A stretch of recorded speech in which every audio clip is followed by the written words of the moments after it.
Hello guys, শুভ দুপুর। সবাই কেমন আছেন গাইস? আপনাদের জন্য আজকে কি রেসিপিটা নিয়ে আসলাম আমার ভিডিওটা দেখে আপনারা বুঝতে পারছেন নিশ্চয়ই। গরুর মাংসের রেসিপি, যেটা সবার ফেভারিট খাবার। আবার কেউ কেউ খেতে পছন্দ করে না, কিন্তু আমার কিন্তু খুব ভালো লাগে খেতে। আর আজকে আপনাদের সাথে আমি খুব শর্টকাটে এই রান্নাটা দেখাবো, আমি কিভাবে শর্টকাটে রান্না করতেছি।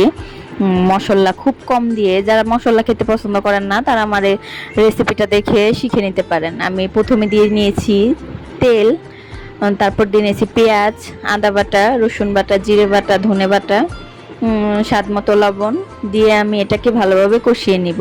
ও মরিচের গুঁড়ো তো দিয়েছি।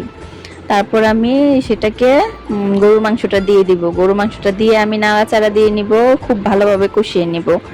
নেয়ার পর আমি সেটার সাথে আমি আলু অ্যাড করে দিব। আলু অ্যাড করার পর আমি সেটাকে ভালোভাবে কষিয়ে নিব। সেই গরুর মাংসের ঝোলের সাথে, গরুর মাংসের রেসিপির ঝোলের সাথে যদি পিঠে হয় গাইস, উফ সেই মজা, আরও খেতে ভালো মজা। আমার রেসিপিটা কেমন হলো গাইস, আপনারা সবাই কমেন্টে জানাবেন গাইস। Tata, bye bye.